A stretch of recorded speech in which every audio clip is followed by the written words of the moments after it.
I'm Don Greca, and it's an absolute pleasure to welcome in Theo Fleury, who's got a tremendous book called Playing with Fire.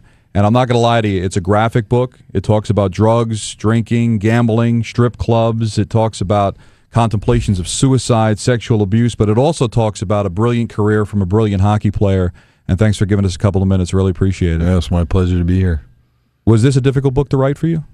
No, it wasn't difficult at all. I think, about a year and a half, into my sobriety, I felt that it was time to kind of let everyone know kind of why everything kind of went off the rails at the end there. And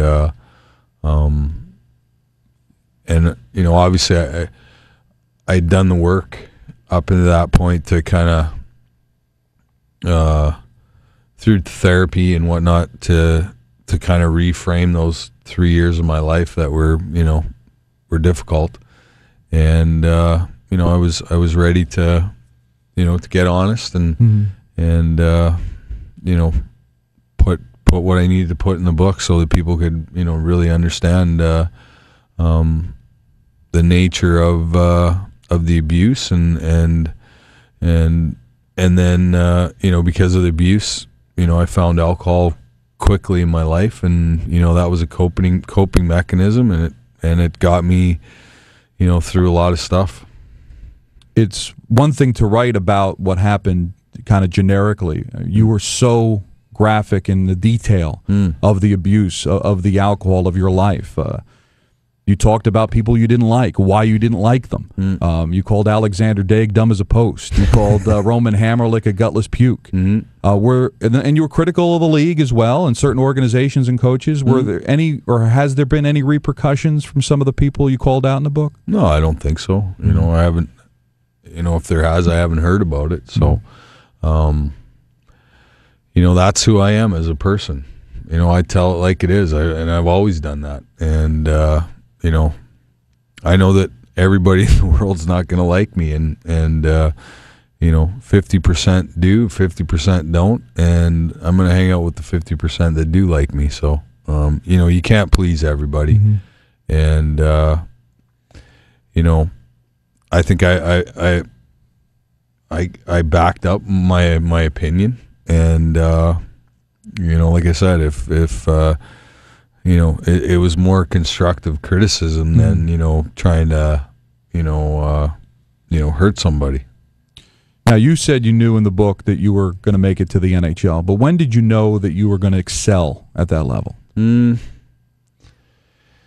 It's probably my third year in the league, the year I scored, or had my one and only 50-goal season. That was, happened very quickly. Well, and obviously I was playing with Doug Gilmour, so that helps too. So, and I was always surrounded by great players: Joe Noondike, Gary Roberts. Was tutored leadership-wise by Lanny McDonald, Jim Poplinski, Tim Hunter, Brad McCrimmon. Played with so many amazing guys in Calgary that it was. But yeah, that was the year that I knew that everything was going my way, and but I worked hard at it. I was a guy that worked hard in practice, worked hard in the games, and always tried to improve and make myself into a complete player. I figured out early on in my career, if I couldn't play defense, then I was going to be a 10 to 12 minute a guy player, and so I needed to learn how to take face-offs, learn how to play in my own zone and kill penalties and be a good power play guy, and and because of that, I got I got to play a lot, and I got lots of opportunities to put points on the board. That 89 team was stacked. I mean, great. I always felt that was one of the best teams I ever saw, because you could play any way you want. You want to play tough, you want to play speed, you want to play defensively. You had a great coach, you had a great goaltender, and yet there you are in overtime, Game 7 of the first round, Smythe Division semifinals against Vancouver, and a Stanley Cup could have been lost in the first round. Yeah, and that's what makes hockey such a great sport, is that I know full well that I played in 5 Game 7s in the first round that all went to double overtime. One we won, and the other 4 we lost. So, you just and I think in all those series we were the favorite going into the series. So, it's probably the most difficult round to win. But yeah, you're right. That team in '89 was just incredible. I think, when it's all said and done, there'll probably be 10 of us in the Hall of Fame that were on that team, which is just, and that's never going to happen, in the game anymore, because, it's a more defensive type style of game, and the onus is on playing defense. And, back then it was a little bit more wide open. Well, the Oilers were winning cups then, and they were, running and gunning it all night. So now they couldn't keep the team together, and that was unfortunate. And then eventually you left, traded to Colorado. How difficult a time was that for you to leave Calgary and the chance to win a cup, but still leaving the place that you knew for your whole life? Yeah, it was difficult. Probably a couple weeks in my life. That you play in a city,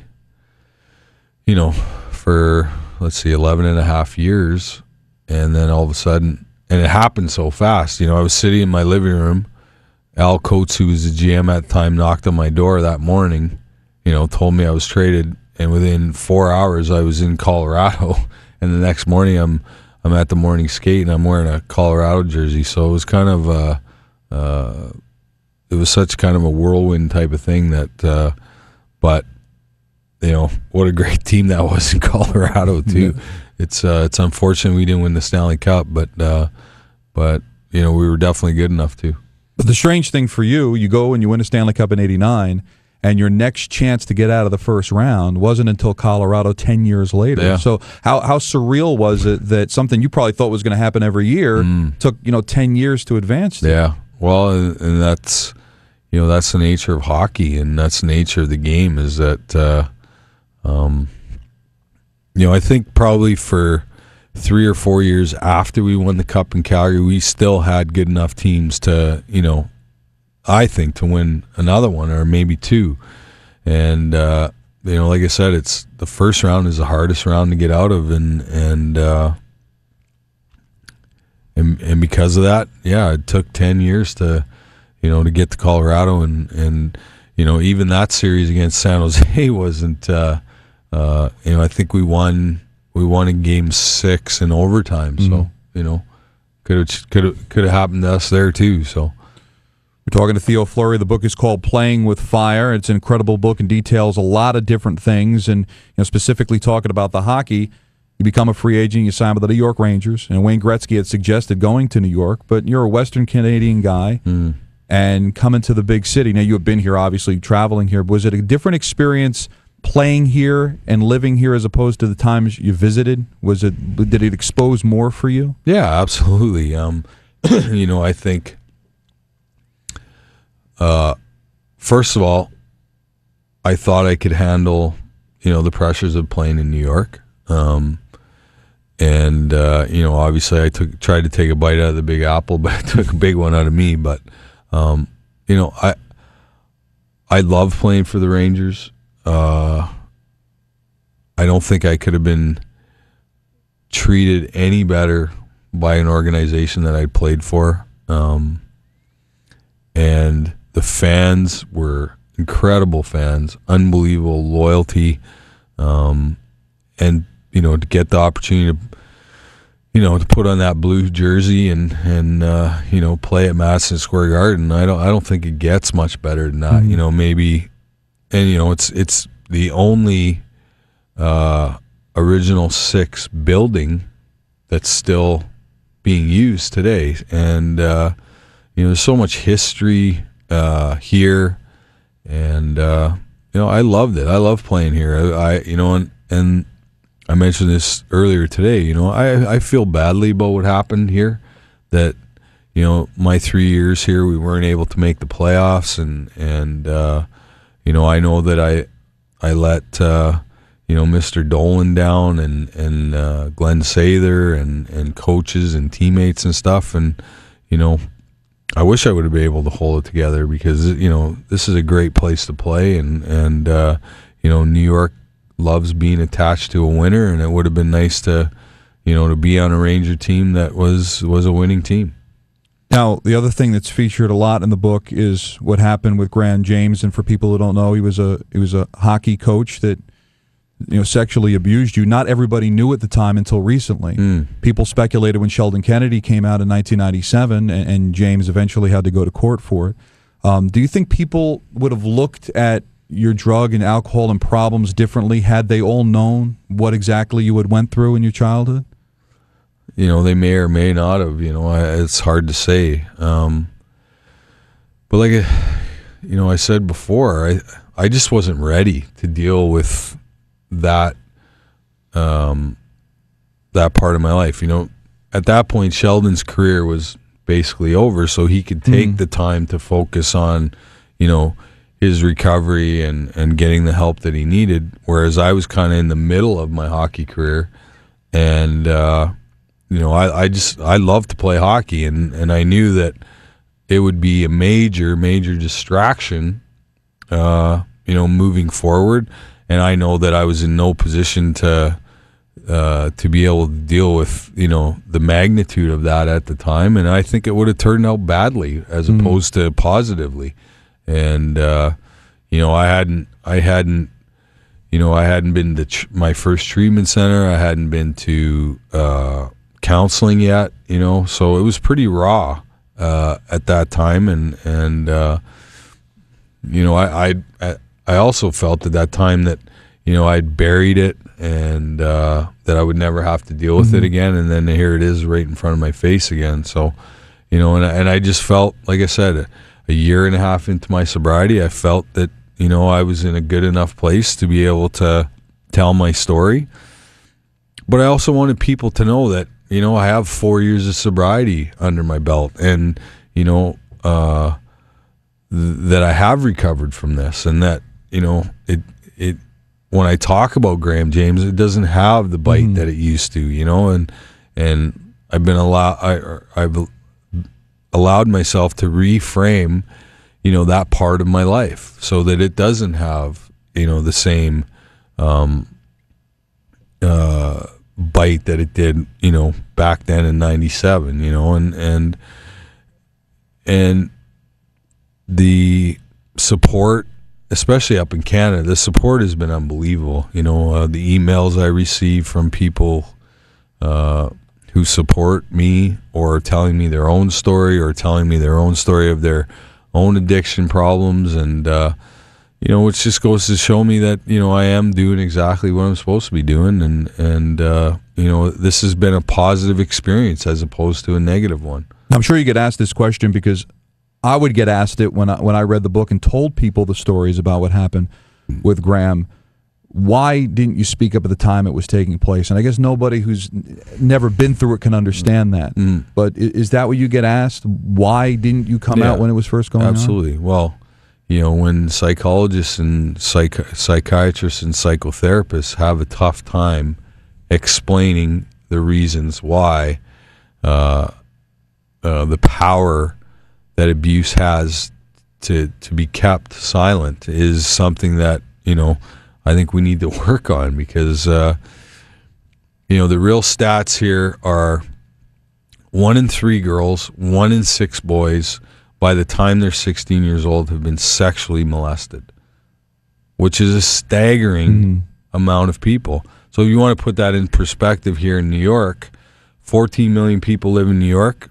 Over 3 million people who live in New York have been sexually molested. And that's a staggering figure. The jails are filled with people like this. Court systems are filled with people like this. Homelessness, so it's all connected in some sort of a way to abuse. Yet nobody wants to talk about it. Nobody wants to open their wallets up and support, the abuse. And because, we can't talk about it, obviously when I was 14 years old, that's why I chose not to, because, at that time, that's 27 years ago, our sexuality was way different than it is today. Nobody talked about sex. Nobody talked about, that kind of stuff. I think we've come a long ways. A lot more parents are talking to their kids about, what's out there and what's going on. So, I think we just need to keep building on that and make, your children aware that, there are predators around and they're looking for, opportunities and situations. The thing that crystallized it for me, reading it in the book, is that eventually when the allegations came out and he was let go from his job, the amount of parents that were upset with you and the people that let him go because he was so important to their children, the children that were not abused or that they didn't know were abused, right? That there would actually be an outcry for this guy getting let go. Well, and, the Hockey News named him the Man of the Year as well, so this guy was very good at what he did, and, he knew how to get people around him to support him so that, which allowed him to, do what he liked to do,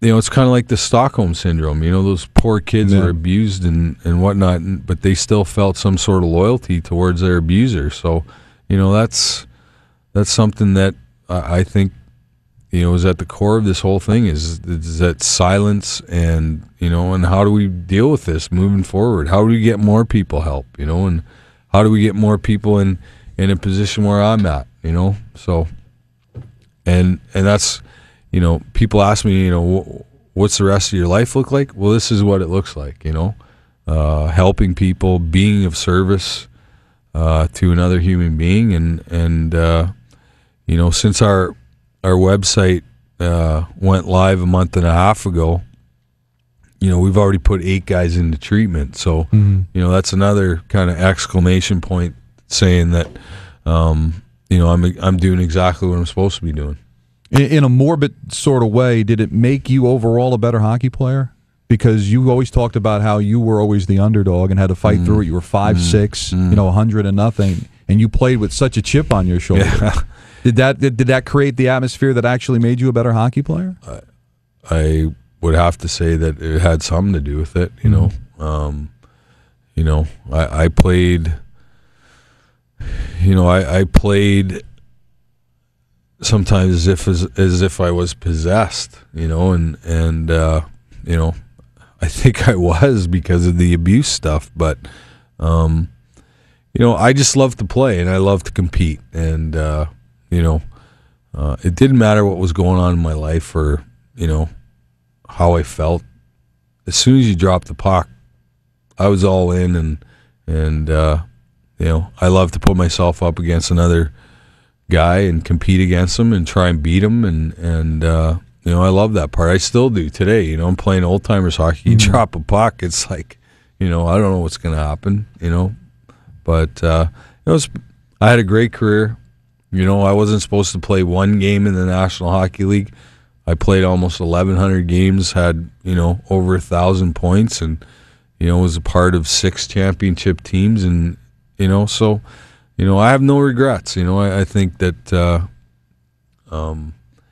God put me in this position for a reason. And every day goes by, He's making it clearer and clearer that I'm in a position, like I said, to help a whole bunch of people, and that's what I look forward to, moving forward here. You detail in the book about, the contemplations of suicide, how close you came to ending your life. Are you genuinely surprised, all the things that you went through, that we're here talking today, that you didn't do that and that you survived it?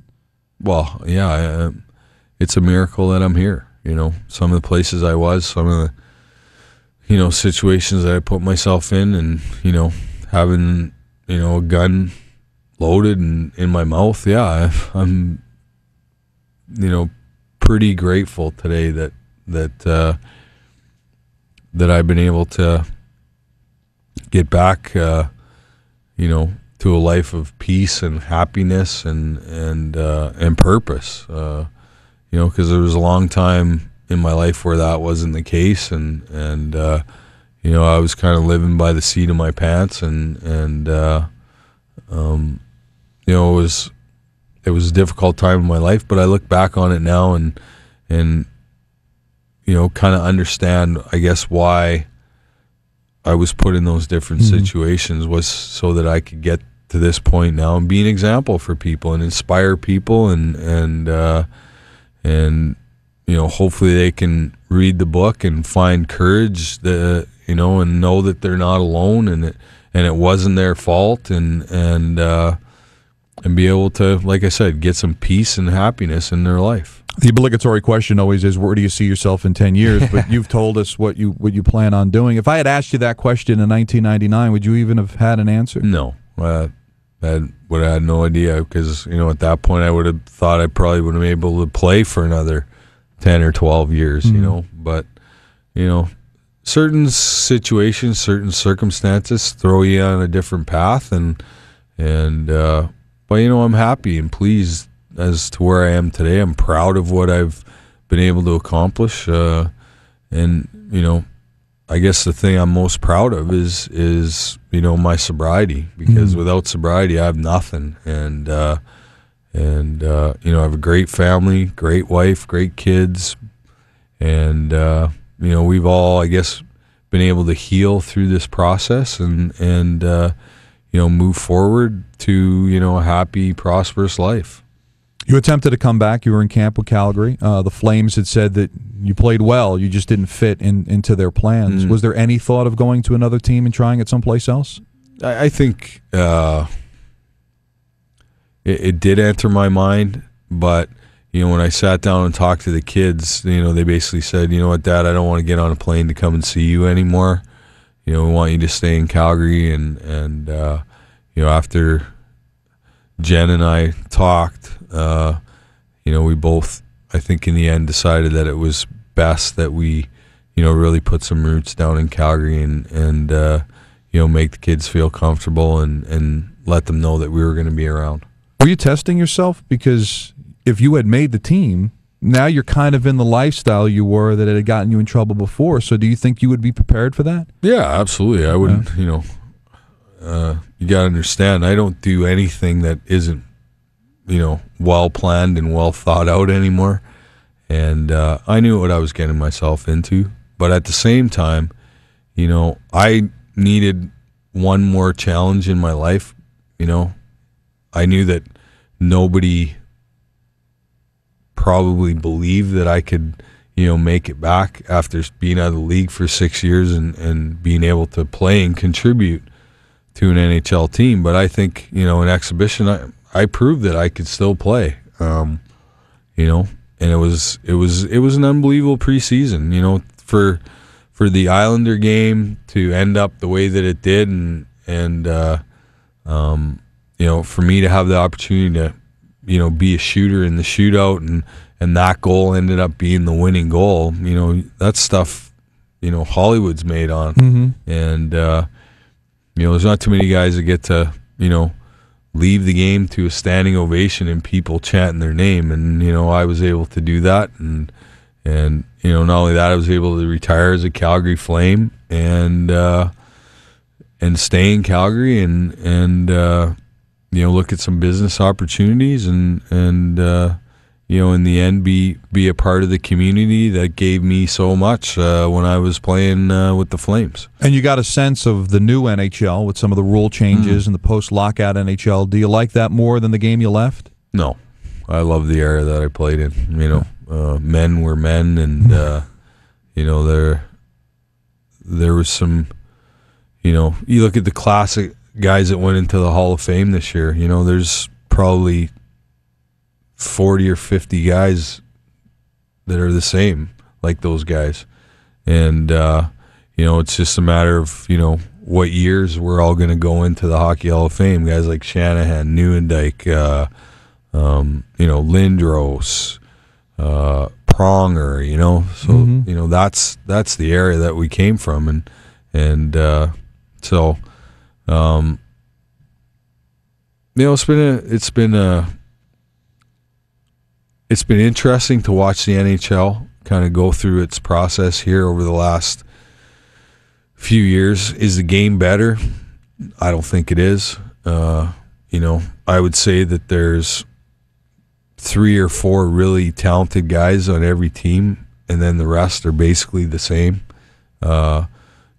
coaching is such that, most coaches coach games where they want a 0-0 tie and a scoring chance in the last minute. That's not fun to watch if I'm a fan. Mm-hmm. I want to see goals. I want to see plays. I don't want to see guys dumping the puck in. I don't want to see guys chipping it at the blue lines. Hockey's a game of highly skilled guys, and it's a one-on-one, it's a team game, but there's so many one-on-one battles within the game, and that if you're just banging the puck around the boards and rimming the puck around the boards, it doesn't really showcase the real skill and the talent and how the game is actually supposed to be played. Any players that jump to mind that play today that you would say, you know what, if he was on my team in 1990, he would still be great? Yeah, well, there's lots of guys. Ovechkin, Malkin, Crosby. I like Mike Green, plays for the Capitals. I think he's great. Tavares, I think, has got a future. Evander Kane is an exciting young player. Like Jordan Stahl, So there's lots of guys that can play the game. I think we just need more of those type of guys instead of, but like I said, I think coaching has a lot to do with it, Coaches get paid a lot of money and they like to keep their paychecks for, more than 1 or 2 years. Right. So, doesn't matter how they win as long as they win, but it's about defense first, and then hopefully somewhere in the game you get that one break and you win the game 1-0. If you're going to do that, then make the field bigger. Right. Let's play soccer or something. So, are your kids playing? My kids don't play. It's funny. I have a 12-year-old that's a soccer player, and enjoy watching him play. He's a very talented young guy. My oldest boy, he works at a grocery store in Calgary, and I have a 10-year-old daughter that is a great student in school, and she's a equestrian rider. Mm-hmm. And Jen and I just had a baby 14 months ago. So, congratulations. Yeah.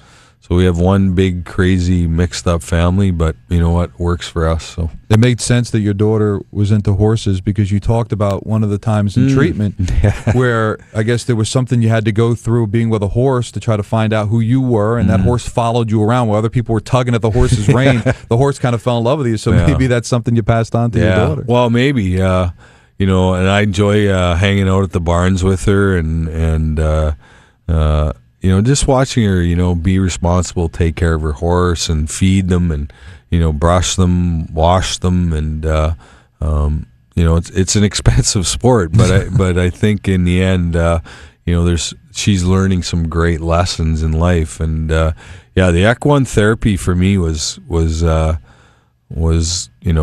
think at first I thought, well, what the hell are we doing here? But, I think in the end,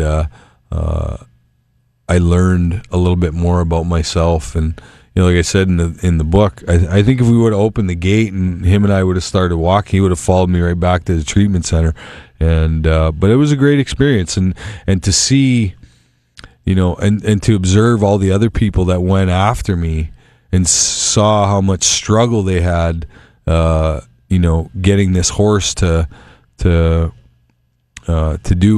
what they wanted him to do was funny to watch, because for me, I guess I just kind of opened myself up to him and let him know who I truly was as a person, and he was happy with that. Theo, thanks so much for opening it up, and good luck with the book. It's called Playing with Fire. It's available at all stores. I know you're making a lot of appearances around the area as well. So they can also order it off my website, TheoFleury14.com. There's a link on there it takes you right to Amazon. So, well, you were a great player when I was watching you, and it's great to know that you're just as good a guy. I appreciate it. Thank you so much. Thank you.